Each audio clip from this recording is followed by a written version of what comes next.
Hello and welcome to Bottleship with our friends the Jifflings.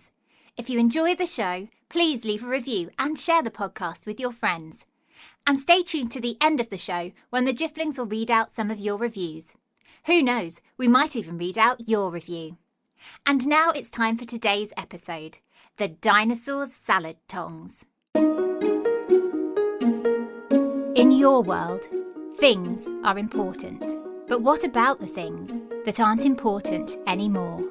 Well, sometimes those things end up here in the magical land of Dilstonia, where the Jifflings live on their little Jiffling ship. They find these things that we throw away and fish them out of their sea so they can recycle them and put them to good use once again. And here they are now, ready to work. Eccentric young pumpkin. Ooh, I'm ever so excited. The Hedge, who was a very lazy Jiffling. Like, hey man, is it time for bed yet? Miss Katie, who loves fixing things and dressing up. Sometimes I like both together. Albert, the ship's gardener. Hey, who's been into me cabbage patch like? And Friedeline, a very sensible Jiffling who looks after everybody on the ship. Yeah, that is correct. Oh. Today on the ship, everybody is working together to pick some lovely fruit to make a crumble, which is a very yummy dessert. It has stewed fruit on the bottom and oats and sugar on top. And as the nights are drawing in, the Jifflings know it is just the right time to be picking their juiciest berries. Miss Katie and Albert are blackberry hunting, so they have to be ever so careful not to get scratched. Hey, watch out, Miss Katie. You might get a bramble in your paw. Here, let me help you out there. Thanks, Albert.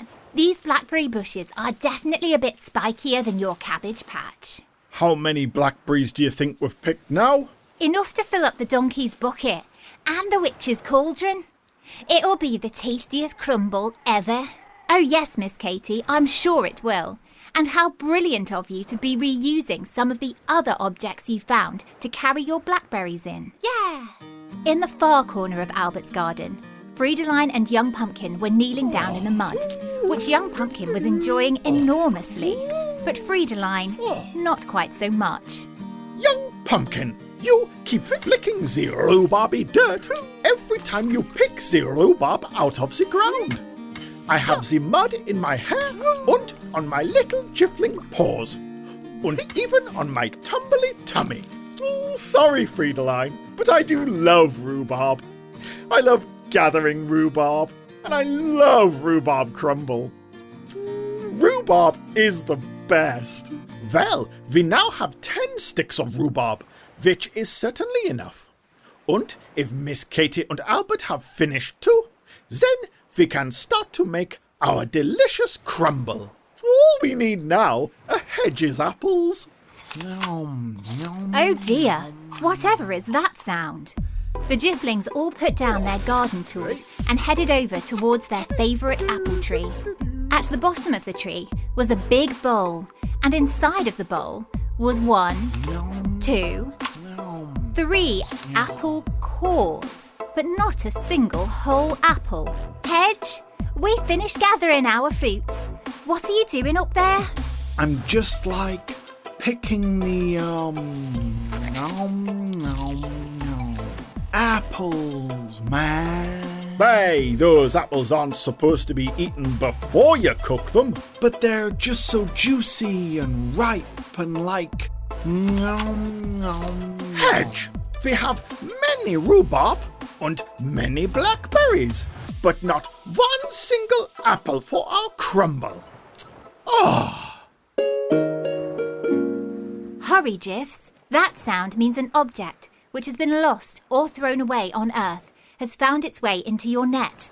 And now you must heave it up onto deck so that you can give it a new use. Even Hedge scrambled down from his appley perch to help out. The object clattered onto deck and rested on one side. It was bright and silver, with 2 long arms and 2 tiny hands at each end. I reckon that is a massive trowel for turning over the soil in me garden before we plant new seeds. Then young Pumpkin skipped forwards, for he recognised the object. He sprang up onto the story seat and put on his best storytelling voice so he could tell the object's tale. These are the dinosaur salad tongs. And my old seesaw instructor, Ted Penny, told me all about them. A very, very long time ago, before there were people or even Jifflings, there were animals who lived on Earth called dinosaurs. There were big, massive ones called T-Rex, and there were flying ones called pterodactyls. And there was also one big green one with a long neck called Eric the Diplodocus. Now, Eric's favourite thing of all was to eat leaves. So he would travel everywhere with his great big salad tongs. And whenever he saw a lovely bush full of leaves, he would take out his salad tongs and say, "Brah, get in my tummy." And that's exactly where all the leaves would go, because Eric's salad tongs were so big they could grab all the leaves at once. Well, one day Eric was walking along through a lovely meadow when he saw a delicious picnic of fresh leaves laid out just waiting to be eaten. So he ran over all excited with his salad tongs and said, "Brr, get in my tummy," when all of a sudden the salad spoke back. No! Eric had never known leaves to speak back, but when he looked closer, he saw there was a tiny little dinosaur sitting on top of them. Oh, hello. My name is Caceres, and these leaves are for everyone, Eric. You can't just eat them all. Oh, Eric looked around, and then he saw there were lots of other little dinosaurs hiding in the bushes, waiting to eat too.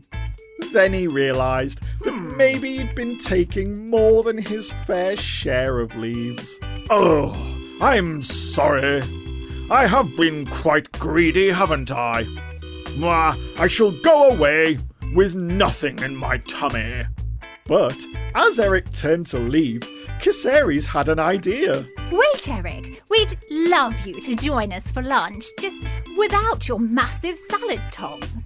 That way we can all enjoy some lovely, delicious leaves. Well, Eric was delighted. He'd never eaten with other dinosaurs before, so he put down his salad tongs and had a most wonderful time laughing and joking with his new friends, and never taking more than he needed ever again.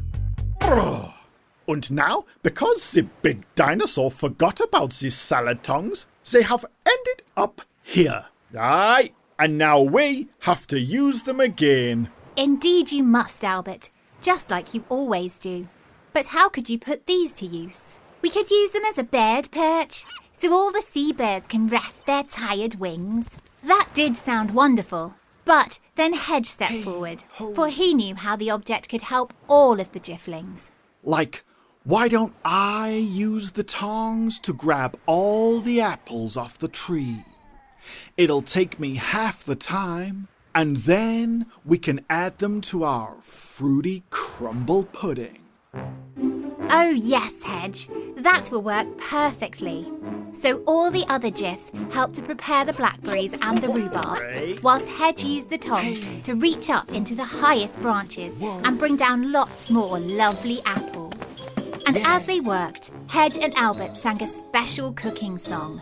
We love making appley crumbly, blackberry rhubarb to go in my tumbly. All of us Jifflins think it's yumbly when we're like eating up our lovely crumbly. Man. And after pudding, the Jifflings all felt very sleepy. And that meant it was time for bed. Good night, young Pumpkin. Good night. Good night, Albert. Hey, I'll see you in the morning, like. Good night, Friedeline. And it is a good night. Yeah.